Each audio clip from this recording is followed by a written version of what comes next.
जैसे ही चांदनी मुड़ती है वो चिड़िया उड़कर उसके कंधे पर आ बैठती है। चांदनी सहम जाती है। वक्त कम है चांदनी, अगर आज तुमने अपने पति को नहीं बचाया तो वो हमेशा के लिए तुमसे छिन जाएंगे। तुम बोल सकती हो, और ये कैसी बकवास कर रही हो? मेरे पति घर के अंदर हैं। माना कि वो कुछ बोल नहीं रहे, पर वो मुझे छोड़कर कहीं नहीं गए हैं। तुम्हारे पास सिर्फ उनका आधा शरीर है चांदनी, उनकी रूह का आधा हिस्सा तो किसी और ही काली दुनिया में कैद हो चुका है। नहीं, मुझे तुम्हारी बातों पर यकीन नहीं है। तुम एक साधारण पक्षी होकर मुझे डरा रही हो। मेरे पति के साथ कुछ अजीब जरूर हो रहा है, पर मैं तुम्हारी बातों में नहीं आने वाली। अगर यकीन नहीं आता तो आज रात ठीक 12 बजे इस पेड़ के सामने आकर खड़ी हो जाना। तुम्हें अपनी आँखों से सच दिख जाएगा। आखिर तुम हो कौन, और तुम्हें ये सब कैसे पता? मैं वो अभागी रूह हूँ जो बरसों पहले इसी पेड़ का शिकार बनी थी। मैं नहीं चाहती कि तुम्हारा पति जो तुमसे इतना प्रेम करता है उस अंधेरी दुनिया में हमेशा के लिए दफन हो जाए। इतना कहते ही एक तेज नीली रोशनी हुई और वो चिड़िया पलक झपकते ही गायब हो गई। चांदनी का दिल जोर से धड़कने लगा। वो समझ गई कि ये कोई साधारण चेतावनी नहीं थी। वो घर के अंदर गई।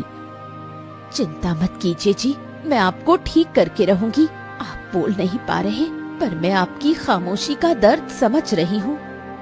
रात गहराती है। चांदनी पेड़ के सामने जाकर खड़ी हो जाती है। अचानक पेड़ के तने में एक गहरी दरार उभरती है और उसके अंदर से एक धुंधला डरावना रास्ता दिखाई देता है। अरे ये दरार, और इसके अंदर इतना अंधेरा रास्ता। अगर मुझे सच जानना है तो मुझे इसके अंदर जाना ही होगा। चांदनी हिम्मत जुटाकर उस दरार के अंदर कदम रखती है। कुछ पल के अंधेरे के बाद वो एक ऐसी दुनिया में पहुंचती है जहां चारों तरफ सन्नाटा है। वहां सिर्फ आम के पेड़ हैं और जमीन पर अनगिनत सड़े गले आम बिखरे पड़े हैं। तभी उसकी नजर दूर खड़ी जूबिया पर पड़ती है और उसे देखकर रहस्यमयी ढंग से मुस्कुरा रही है। ये लड़की कौन है और ये मुझे देखकर इस तरह क्यों मुस्कुरा रही है? मुझे इसके पास जाना चाहिए। चांदनी तेज कदमों से जूबिया के पास पहुंची। आओ चांदनी आओ, मैं जानती थी कि तुम यहाँ तक जरूर पहुँचोगी। तुम्हारा इंतजार तो पहले से हो रहा था। चांदनी सहमी हुई नजरों से उस रहस्यमयी लड़की को देखती है जो अपनी जगह से 1 इंच भी हिल नहीं रही थी। तुम कौन हो और तुम मेरा नाम कैसे जानती हो? मैं इस जादुई दुनिया की मालकिन हिमानी की बेटी जूबिया हूँ। मैंने खुद को इस कैद से बचाने के लिए अपनी रूह को इसी एक जगह पर जमा लिया है, पर तुम्हारा पति वो इतना भाग्यशाली नहीं है। जूबिया धीरे से अपने हाथ से सामने की ओर इशारा करती है। चांदनी की नजरें दूर एक पेड़ के नीचे जाती है जहाँ शिवम एक बेजान बुत की तरह खड़ा है। उसकी आंखों में कोई चमक नहीं है, जैसे वो पत्थर का बन चुका है। जी, आप यहाँ क्या कर रहे हैं? चांदनी दौड़कर शिवम के पास पहुँचती है।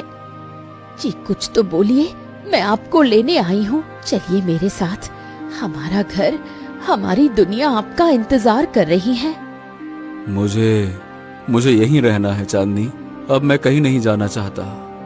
नहीं जी, आप ऐसी बातें कैसे कर सकते हैं? आप मेरे बिना यहाँ अकेले कैसे रहेंगे? मैं आपको यहाँ इस नर्क में नहीं छोड़ सकती। तभी जूबिया की भयानक हंसी पूरी घाटी में गूंज उठी।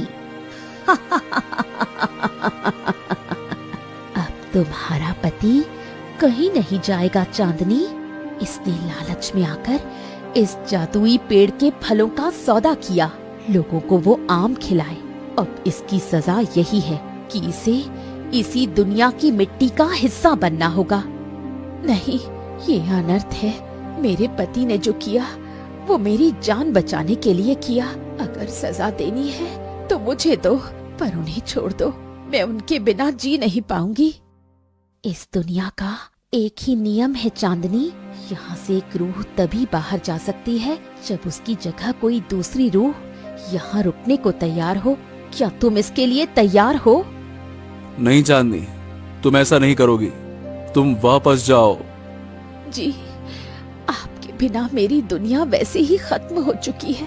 अगर आपको बचाने के लिए मुझे यहाँ पत्थर बनना पड़े तो मुझे मंजूर है। जैसे ही चांदनी ये शब्द कहती है, एक बहुत तेज नीली रोशनी चारों तरफ फैल जाती है।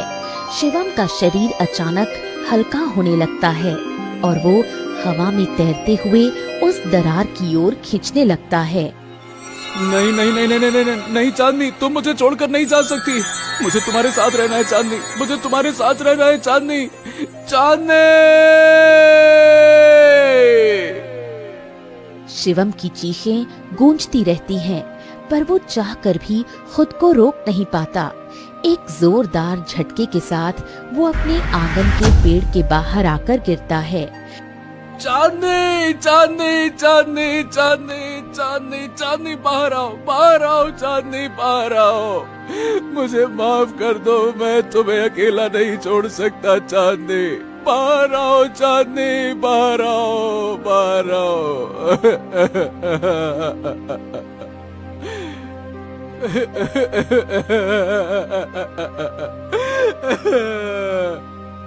दिन बीतते गए, पर शिवम उस पेड़ के नीचे से नहीं उठा।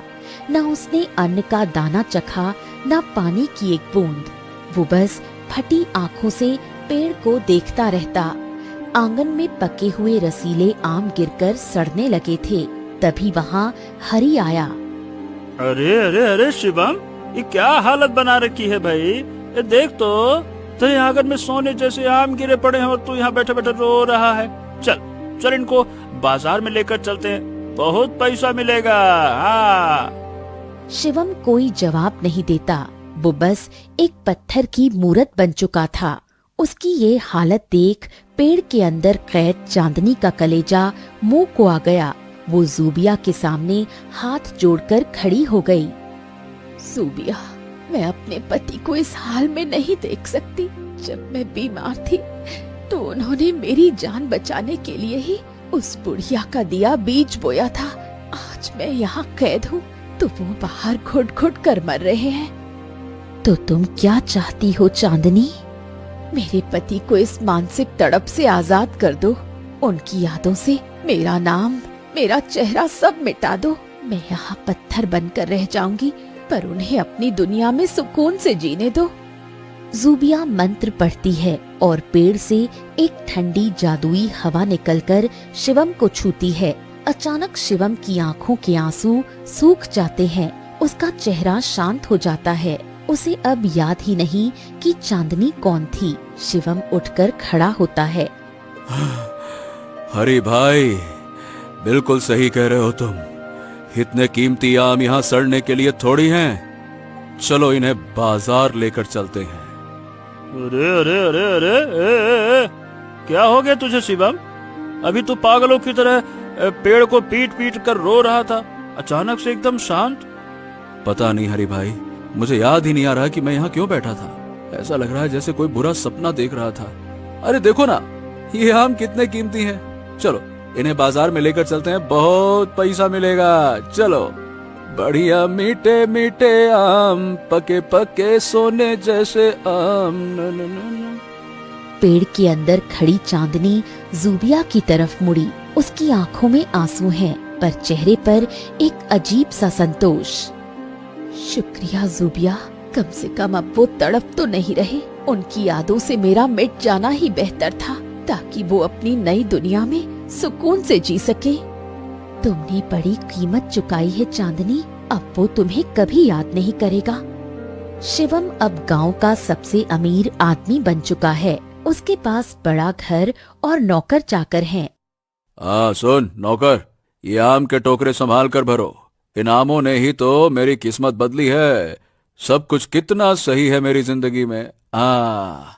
चांदनी पेड़ के अंदर से अपने पति की समृद्धि देख मुस्कुराती है। दुनिया का दस्तूर यही है, हर बड़ी कामयाबी एक बड़ी कीमत मांगती है। शिवम ने गरीबी के नर्क से निकलने के लिए अपने सबसे कीमती प्रेम की बलि दे दी। जो दिखता है वो सच नहीं होता और जो सच है वो कभी किसी को दिखता नहीं।